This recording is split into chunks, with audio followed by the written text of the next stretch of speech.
Tonight on CFTK-TV News, there was a major highway-related announcement yesterday. Terrace was one of the biggest beneficiaries of some new funds being given out, and another fire popped up not too far from Terrace. Northwest BC's only television news team. We are CFTK-TV News. Good evening, I'm Cale Baslin. Here's what's making news in the Northwest and beyond. Yesterday, the BC government announced the commitment of $195 million to Northern BC's highways infrastructure. CFTK's Jaylene Matthews was there to see it. A historic, maybe the largest investment in Northwest infrastructure to date, said MLA for Skatine Nathan Cullen about the $195 million commitment to improve highways 37, 37A, and 51. The highways run through Tahltan, Nisga'a, and Gitxsan territories, running through Stewart, Dease Lake, and Telegraph Creek, and connecting the Northwest to the Yukon and Alaska. The reason this infrastructure money is so important is not just its size, nearly $200 million to improve the highway, to set places where people can pass for the first time ever, chain up, also improving communication and safety through improved Wi-Fi and internet connectivity. It is also a huge investment in our economy, particularly the exploration and the mining economy. And the source of this funding is coming from the critical minerals strategy, both from Canada and BC. The MLA says the Northwest is the key for critical minerals, not just in BC, but for all of Canada, and that the ability to move product is important. There are 7 critical mines in the Northwest alone, in the Golden Triangle, as we often talk about. This represents $24.5 billion in investment. That's almost $500 million per year in taxes going into BC to pay for the roads and schools and hospitals that we so desperately need. 8,000 construction jobs, more than 4,500 permanent jobs are represented just in these mines alone. The highways have reportedly become unsafe as traffic has increased in the region. I've heard very clearly that the state of Highway 37 for many years hasn't been up to snuff. It hasn't been safe enough for the companies that move their crews up and down the highway, and it hasn't been safe enough for the Tahltan communities. Sitting with the Tahltan leadership and hearing directly from them their concerns about the maintenance and the state of the highway is really alarming. And these changes promise to make space. Highway safety and access are basic. And so for those of you who work going up and down the highway, you're not going to be worried about the pleasure craft that come through that are traveling to points in Yukon and Alaska. We're going to have room for everyone so that it can be a welcoming place for everyone. Changes that have been advocated for decades. We recently gave the Lifetime Achievement Award from NCLGA to one of our directors who's been around for 34 years, and he lives in Telegraph Creek, and he's been advocating for most of that time for improvements on this highway. The Ministry of Transportation will begin consultation with local stakeholders as they lay out plans of how to spend the money. For CFTK-TV News, I'm Jaylene Matthews. Last week, several communities benefited from the Northwest BC Resource Benefits Alliance. Millions of dollars were granted, but Terrace was at the top of its list. Damian Smith has more. Just announced this Friday, British Columbia and the Northwest BC Resource Benefits Alliance came together to bring community funding to people working and living in the Northwest region. $250 million will be given to 21 different communities, as north as Dease Lake, as west as Port Clemens, and as east as Vanderhoof. And here in Terrace, the city was granted the largest sum of money in the district at just over $34.4 million. Well, it feels good, but in the end of the day, I think we are the municipality that was really the poster child to the Northwest Resource Benefit Alliance. When you think about the whole concept, it was about supporting the have-not communities, and Terrace, supports all the communities around it, but it doesn't have the rich resource revenue that the communities around it has. So it made a lot of sense that Terrace would be on the top. It's also one of the bigger municipalities, so I think, we're happy where it's at. Is this deal enough for across the Northwest? Probably not, but it's a darn good start. The mayor noted that though the money may not be quite enough just yet, there are various areas of the city that they will look to take care of. from my own opinion, we've got a sewer outflow that needs to be replaced, which is going to cost us a lot of money. Some work on Landfair Hill and the top on Thomas there. And it'd be nice to see a bit of revitalization in the downtown with some of this money. In saying that, $35 million over 5 years is not, it sounds like a lot, but it doesn't go very far this day and age. So we'll put our collective heads together and come up with a good plan. Going forward, the city expects the general population of Terrace to feel the benefits. I think everyone will actually benefit from the RBA because, quite frankly, this is going to put money into critical infrastructure that we all use. So when you think about things like a sewer outflow or replacing parts of your downtown or just any critical road that needs fixing. So I think that will benefit the entire community. Formed in 2014, the RBA has been a long time coming to reach this point, with many stops and starts along the way. From Terrace, BC, I'm Damian Smith. A fire has popped up about 20 kilometers north of Terrace and just south of the Kitsap-Kaleb Provincial Park and Lake, with smoke being visible to nearby communities. The fire was reported publicly yesterday in a Facebook post by the BC Wildfire Service, and they also confirmed that the blaze was around 800 meters away from Highway 118 as well. They described the fire as showing rank 2 and 3 behavior, which means that the blaze is a vigorous surface fire. And as for how they are combating the fire, the service stated that an initial attack crew, 3 helicopters, 2 fire officers, and an air tanker group are the ones battling the blaze currently.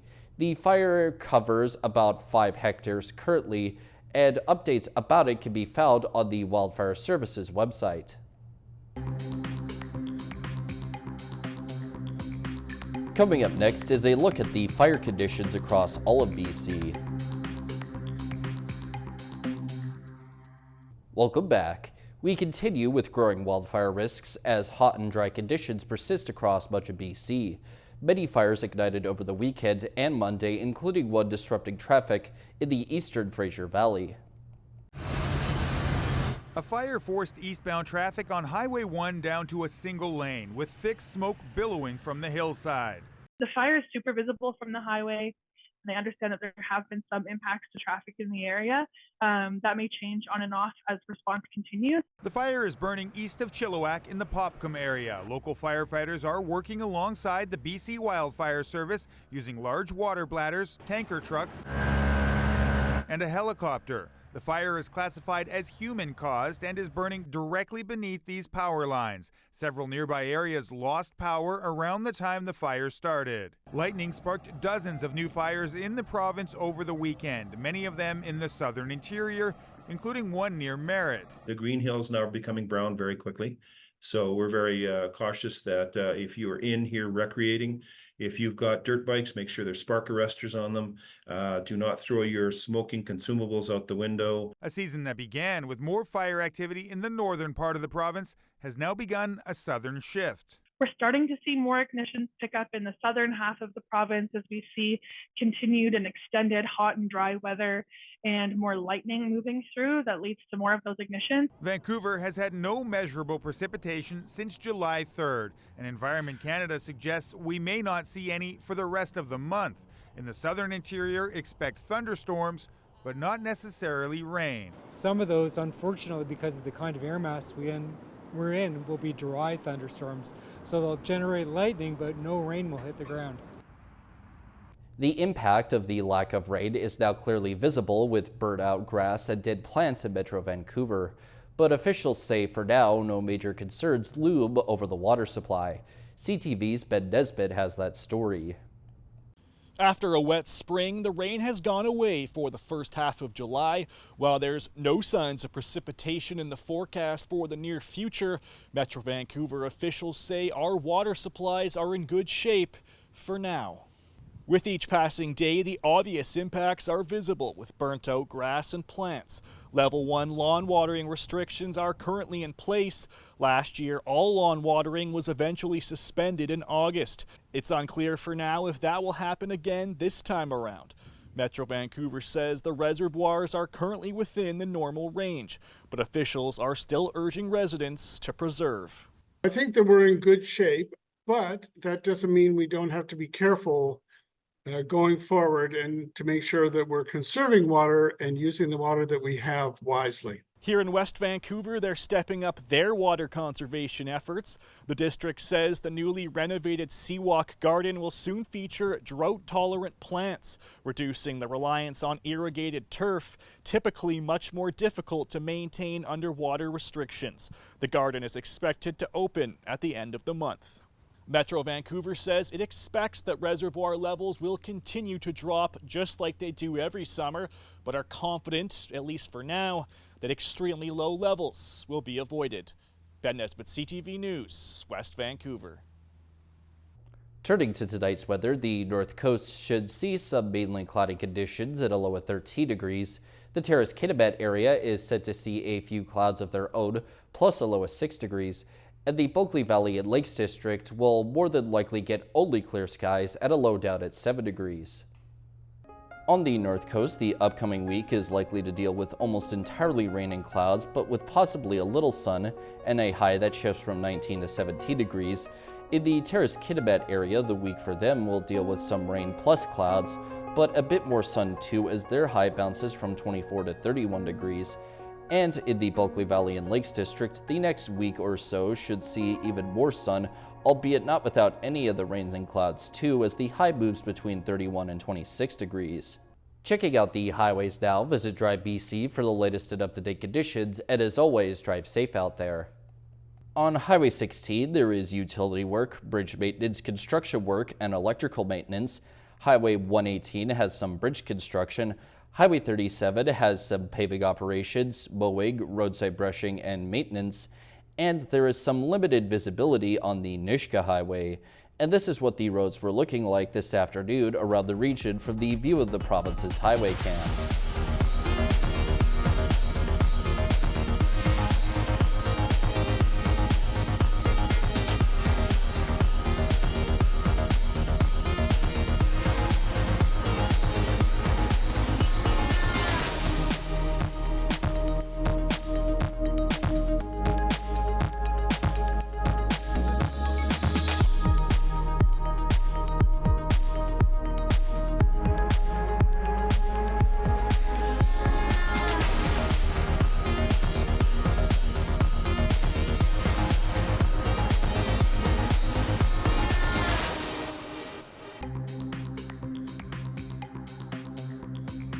Still to come, in the wake of being shot at, Donald Trump had a big announcement.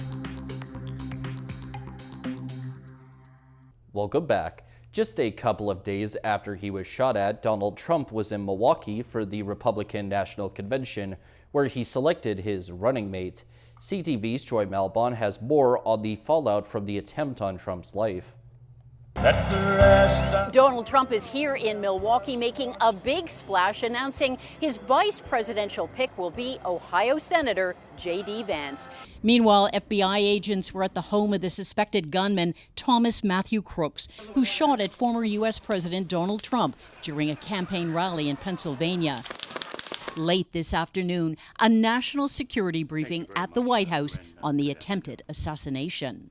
An independent review of the incident will be conducted, one that will examine the Secret Services and other law enforcement actions before, during, and after the shooting.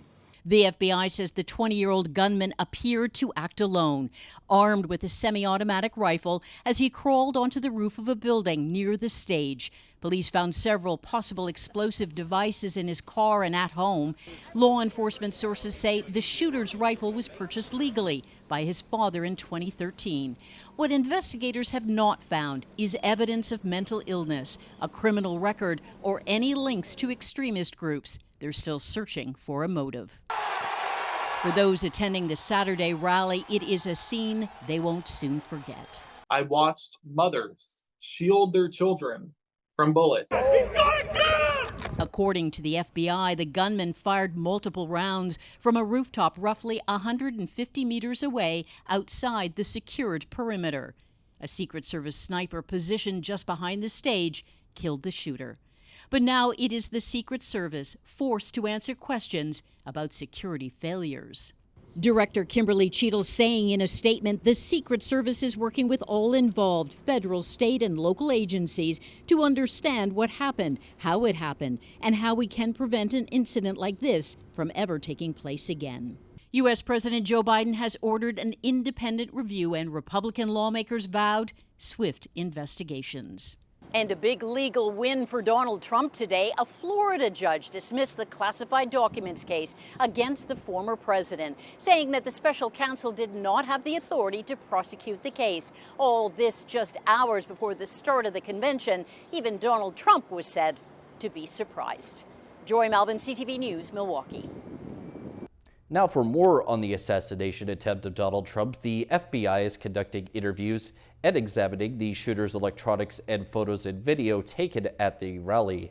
As NBC's Stephanie Gosk reports, it's hoped that an independent review will answer why and how the shooter was able to get within firing range.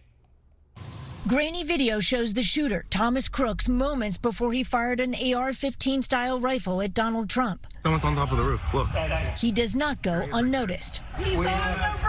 According to two senior officials, local police officers saw Crooks on the rooftop, but couldn't stop him before he opened fire, injuring former President Trump. 50-year-old Corey Comparator, shielding his family from the gunfire, was killed. David Dutch and James Koppenhaver were critically wounded before a sniper team shot and killed Crooks. Among the many unanswered questions tonight, how did the 20-year-old get on that rooftop, and why wasn't it better secured? He had a vantage point just 148 yards from the podium where Trump was speaking. Snipers took up positions nearby, but the Secret Service says the rooftop was outside of their security perimeter. Crooks' father, who according to the FBI has been cooperating with the investigation, legally purchased the rifle his son used. And NBC News has learned Crooks purchased ammunition at this store near his home just hours before the rally. Senior officials say more than a dozen firearms were found while searching the family's home. After the shooting, they say his father called police, worried his son and an AR-style rifle were missing. Crooks graduated from community college and worked as a dietary aide at a nursing home. He was also a member of a shooting club at a firing range. He was just a normal kid to me, walking around the neighborhood. I mean, he was just a bit odd, that's all. But authorities still have not identified a motive, even after analyzing Crooks's cell phone, according to a senior law enforcement official.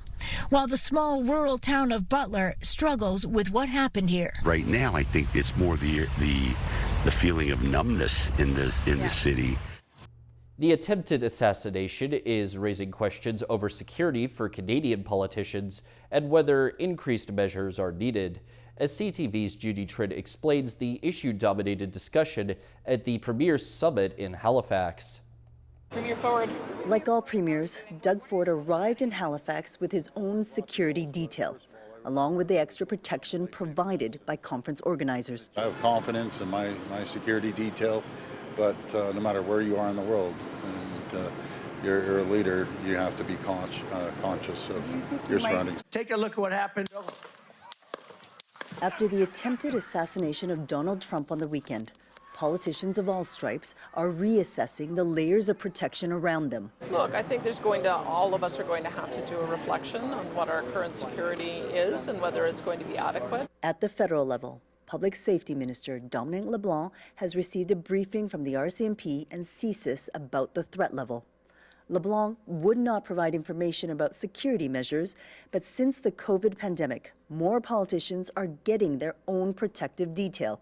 Threats to the Prime Minister, to cabinet ministers, and to other MPs have all increased. We can have politicians who are behind 4 feet of glass, who roll by in motorcades, but never shake hands with a real human being, and then we won't have a democracy. I don't think any political leader who's been in public spaces when there's tension has ever ignored that voice in their head that said, hey, what might happen? Could something bad happen here? It's not just federal and provincial politics, it's also municipal politics. This past spring, Edmonton police arrested a suspect on terrorism charges for throwing a Molotov cocktail and firing gunshots inside Edmonton City Hall. Judy Trin, CTV News, Halifax. And now we turn our attention to the stock markets. The Canadian dollar is down 0.12 of a cent, the price of gold is up $38.90, oil is down $1.15, natural gas is up 3 cents, Aluminum is down $19.50. In Toronto, the TSX is up 243.71 points. The Venture Index is up 4.59. In New York, the Dow Jones is up 742.76 and Nasdaq is up 36.77. Still ahead, a few tragic celebrity deaths occurred recently. Welcome back. Over the weekend, 3 celebrities who touched many lives passed away. Dr. Ruth Westheimer, fitness guru Richard Simmons, and actress Shannon Doherty. All 3 used their life experiences to teach others. ABC's Danny New reports on it. Hello, you're on the air. Over the weekend, we lost 3 icons who, especially in the 1980s, inspired and educated millions with their unique infusions of positivity and warmth. You have changed sex for America. I do. You have changed sex. Starting in 1980 with her radio program and then eventual syndicated TV show, Dr. Ruth Westheimer started a dialogue about the bedroom that usually was too uncomfortable to have, but she had nothing to lose. Let her guide you how she needs to be touched. A child of Orthodox Jewish parents in Germany, Dr. Ruth escaped the Holocaust with a group of children in a Swiss orphanage and never saw her family again. Since I survived, I have an obligation to do something to repair this world. I didn't know that was talking about sex from morning to night. Her children announced that she passed away peacefully at her home in New York City just a month after celebrating her 96th birthday. They can do some nice exercise, then they can have some good sex. I think that the people who enjoy a very good sexual activity after 55 are those that have had some respect for their body. And while Dr. Ruth made it okay to talk about certain physical activities, Richard Simmons was there to help you try many more, and in sequence. Now, back, back. In the 1980s, the image of this Louisiana native's curly red hair, short shorts, and endless energy helped millions of people strive for healthier lives. Well, with videotapes of Sweatin' to the Oldies flying off the shelves, countless infomercials, and memorable talk show appearances, Simmons achieved that dream, even eventually speaking to Congress in 2008 about children's physical education. I do not want any child in America to have my childhood. Just a day after his 76th birthday, Simmons died at his Los Angeles home on Saturday. A spokesperson for the local police department said it appeared to be from natural causes. Transitioning now from one advocate to an actress who became known as one later in life, Shannon Doherty was 53 years old. If it's all right. After first appearing to audiences with roles in Little House on the Prairie and Our House, guess who? She then stole scenes in a red scrunchie as Heather Duke in the 1989 coming-of-age dark comedy Heathers. But it was a year later, when Beverly Hills 90210 premiered, that Doherty became a household name. A few years later, Doherty once again scored a hit with Charmed. Her health struggles began in 2015 when she was diagnosed with breast cancer that had spread to her lymph nodes and then eventually to her brain and her bones in the coming years. You and I always talk about the fact that we just need to squeeze out another 3 to 5 years. In late 2023, she launched a podcast, letting folks in on her private fight and frequently bringing on medical guests to educate her listeners. In December, she appeared on Good Morning America to discuss that project, talking about how she would not let this diagnosis take away her joy. And laughter is always the best medicine. That is all of our news for now. From everyone at CFTK-TV News, I'm Cale Maslin, and thank you for watching. We'll see you next time.